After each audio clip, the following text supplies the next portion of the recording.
அதாவது வந்து இங்கே ஒரு சின்ன பையன் வந்து ஏதோ ஒன்று சொன்னான்ட்டு அவனுக்கு 5000 2000 3000ன்னு கொடுத்து நிறைய பேர் ஏமாந்துட்டதா வந்து வீடியோ போட்டிருக்காங்க. அவங்க எல்லாருக்கும் நான் சொல்ல வேண்டியது ஒன்றே ஒன்று தான் சொல்லுவேன். அதாவது சம்பாதிக்கணும்னா நம்ம கஷ்டப்பட்டால் தான் நமக்கு பைசா வரும். ஏதாவது ஒரு வேலைக்காக நீ பைசா கட்டி அந்த வேலையில் சேர்ந்துருந்தனா அதில் உனக்கு இன்வெஸ்ட் ஆகிருக்கும். இல்லை நீ அதில் போட்ட காசை வந்து ஏதாவது கோல்டோ இல்லைன்னா சில்வரை வாங்கி வச்சிருந்தா கூட உனக்கு காசாக இருந்திருக்கும்.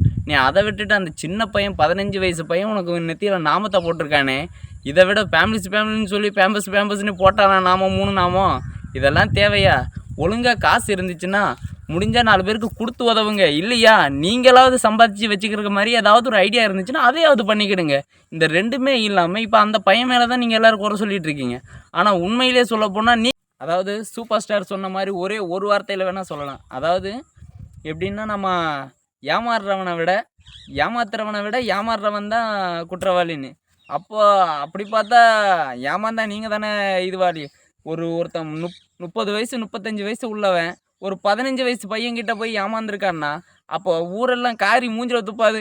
வேணா நீங்களே கண்ணாடியை பார்த்து துப்பிக்கிடுங்க. கட் பண்ணி